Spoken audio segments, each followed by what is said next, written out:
Bismillahirrahmanirrahim. Assalamualaikum warahmatullahi wabarakatuh. Alhamdulillah, berjumpa lagi ya dengan Pak Guru, anak-anak yang soleh dan soleha. Hari ini belajar apa kita? Iya, anak-anakku yang soleh dan soleha, hari ini kita belajar pelajaran pendidikan agama Islam. Kita masuk pada pelajaran yang kedua tentang Nabi Daud alaihissalam. Anak-anak soleh dan soleha, mau dengar cerita tentang Nabi Daud alaihissalam? Iya, buka bukunya di halaman 9 ya. Ya, anak-anakku, Pak Guru bertanya dulu, sudah siap belajarnya hari ini? Siapkan bukunya, pakaiannya sudah rapi, memakai peci menutup aurat, ikhlas, semangat. Sudah siap belum? Sudah siap Pak Guru, insya Allah kami sudah siap. Alhamdulillah. Baik, sebelumnya kita mengetahui adab-adab menuntut ilmu dulu ya.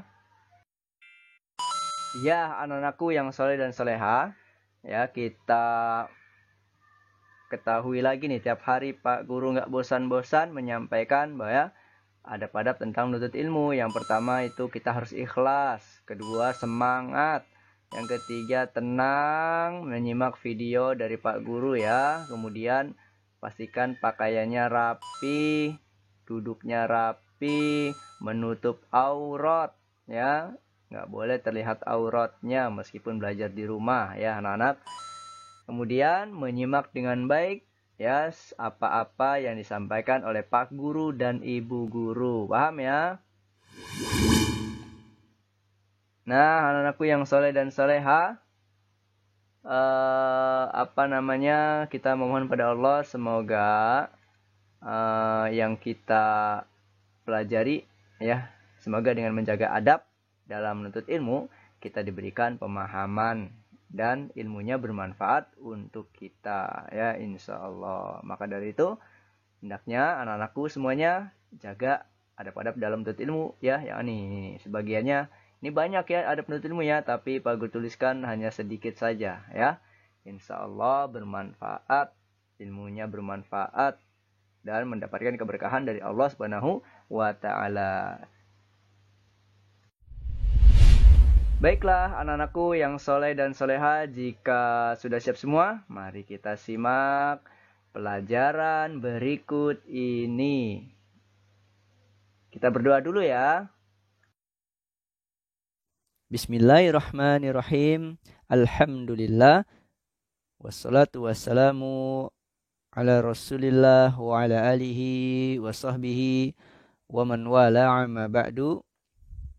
Allahumma inni as'aluka ilman nafi'an wa rizqan tayyiban wa amalan mutaqabbala. Allahumma la sahla illa ma ja'altahu sahla wa anta taj'alul hazna idza syi'ta sahla. Anak-anakku yang dirahmati oleh Allah Subhanahu wa taala, kita dengarkan kisah Nabi Daud alaihi salam ya, di mana Nabi Daud alaihi salam adalah putra dari Yasa. Yasa adalah ayahnya Nabi Daud alaihi salam. Mereka masih keturunan dari Bani Israel. Sebagaimana kita ketahui bahwasannya banyak sekali para nabi itu Allah utus dari keturunan Bani Israel.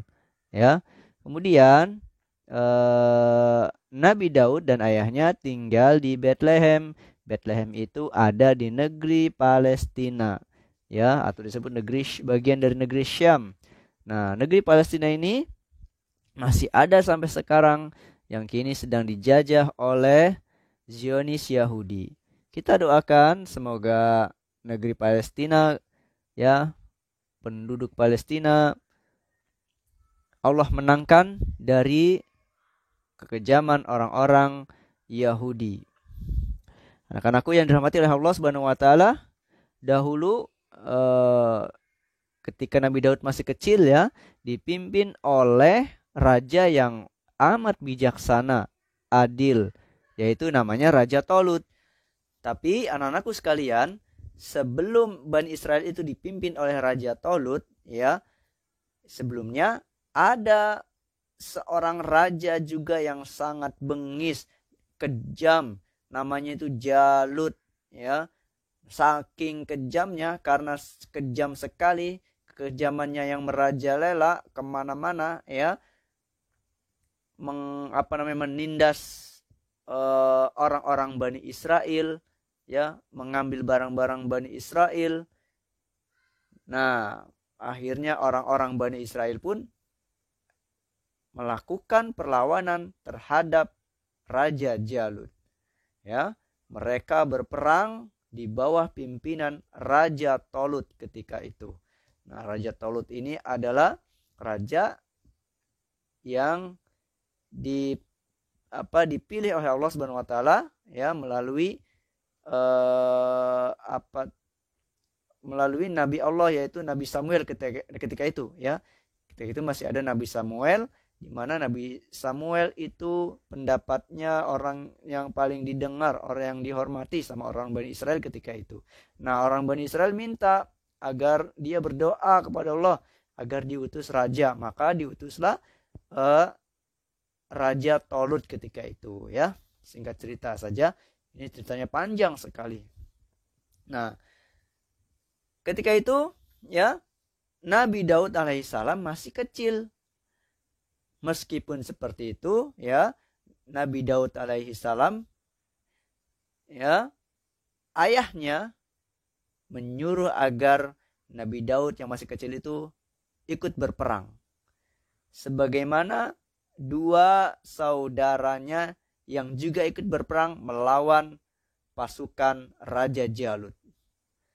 Ya, pasukan Raja Tolut pun berangkat ke medan perang. Nah, Nabi Daud yang masih kecil hanya membawa 5 buah batu dan seutas cambuk untuk mengusir anjing. Ya, dalam riwayat lain itu ketapel, ya. Dalam riwayat yang lain. Anak-anakku yang dirahmati oleh Allah Subhanahu wa taala, pasukan Tolut berangkat ke medan perang, ya, di mana dalamnya ada Nabi Daud yang masih kecil, ya. Ketika melewati sungai, Raja Tolut berpesan, "Wahai pasukanku, kalian hanya boleh minum seteguk air saja." Anak-anakku yang dirahmati oleh Allah Subhanahu wa taala, ya. Bayangkan, perjalanan ke medan perang itu sangat jauh.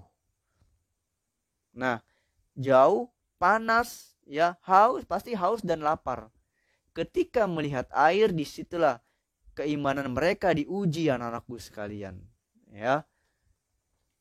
Mereka hanya boleh minum seteguk saja, nggak boleh lebih. Padahal ini lagi haus sekali, mau perang, masa minumnya cuma seteguk doang? Ternyata ini adalah ujian, ya, dari Allah Subhanahu wa taala. Akhirnya apa? Sebagian dari mereka minum air sungai secara berlebihan. Harusnya kan seteguk, legek, udah selesai, berangkat lagi perang. Tapi sebagian tidak, minumnya banyak, legek. Nah, ini mereka minum secara berlebihan. Mereka yang minum secara berlebihan ini, ya, akibatnya tidak kuat, ya, dan takut pergi berperang. Akhirnya apa kata Raja Tolut? Yang melanggar itu bukanlah pasukanku lagi, kata Raja Tolut. Akhirnya yang berangkat makin sedikit, ya, yang berangkat ke medan perang semakin sedikit, tapi mereka, ya, melanjutkan perjalanan. Hanya pasukan yang beriman saja dan mau mentaati nasihat Raja Tolut yang masih berangkat ke medan perang. Ya, singkat cerita, akhirnya pasukan Raja Tolut dan pasukan Raja Jalut pun bertemu, anak-anakku.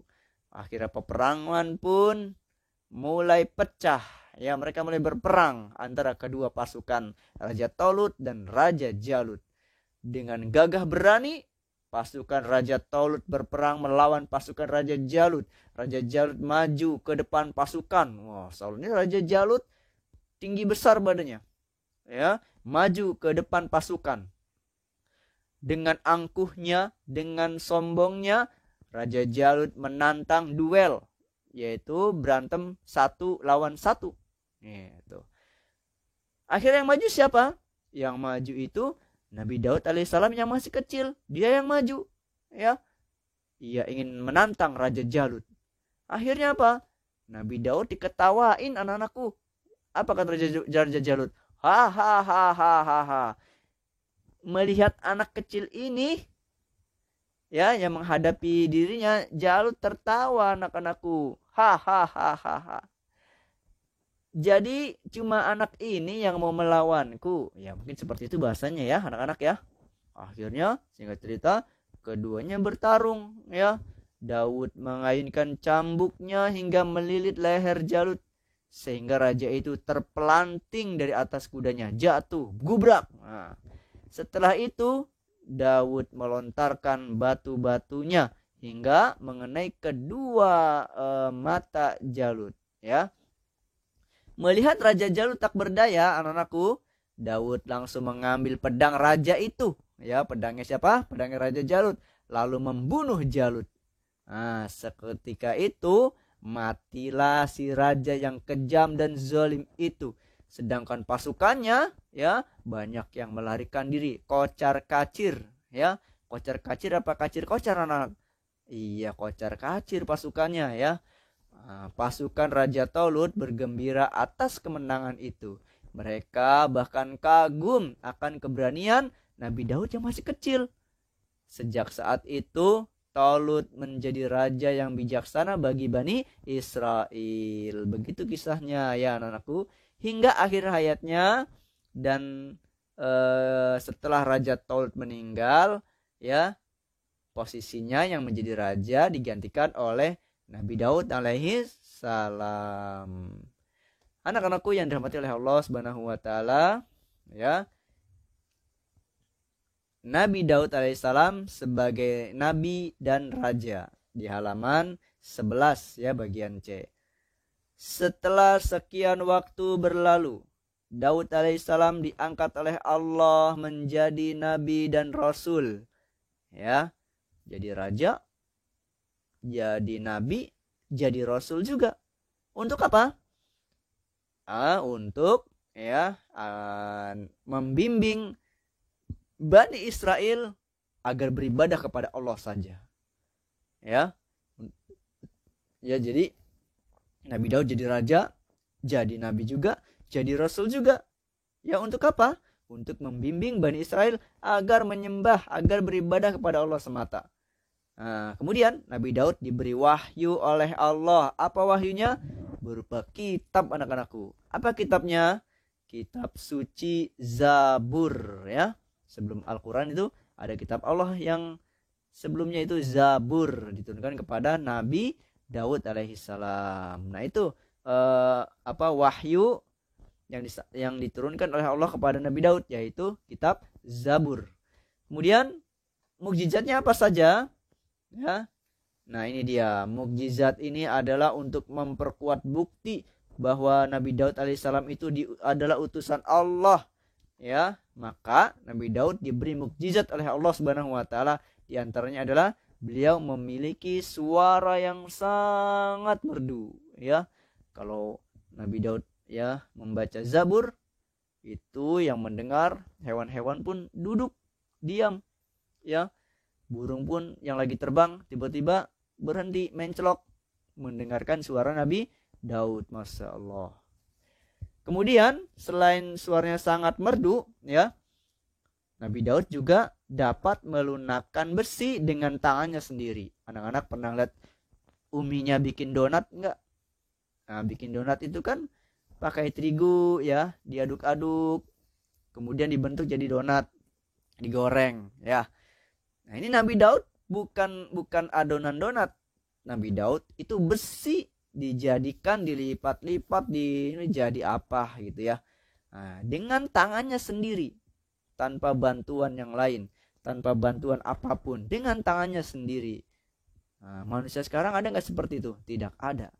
Ini adalah ya mukjizat Nabi Daud alaihissalam untuk menguatkan bahwasanya Nabi Daud itu adalah seorang nabi. Anak-anakku yang dirahmati oleh Allah Subhanahu wa taala, sampai di sini ceritanya ya. Sebelum kita tutup pelajaran kita, ada pelajaran di halaman 12, nanti anak-anak baca sendiri ya. Ada 4 di situ. Ya, kebatilan pasti akan dikalahkan oleh kebenaran. Nanti lanjutkan sendiri ya 1 sampai 4-nya ya. Sampai di sini pertemuan kita, semoga bermanfaat apa yang kita bahas hari ini ya, dan menambahkan keimanan bagi kita semuanya ya, Pak Guru dan anak-anak semuanya. Wallahu a'lam bishawab, yang benar tentunya hanya dari Allah Subhanahu wa taala, dan yang salah pasti dari Pak Guru dan dari syaitan. Kita baca doa kafaratul majlis. Subhanaka Allahumma wa bihamdika asyhadu an la ilaha illa anta astaghfiruka wa atubu ilaik. Assalamualaikum warahmatullahi wabarakatuh.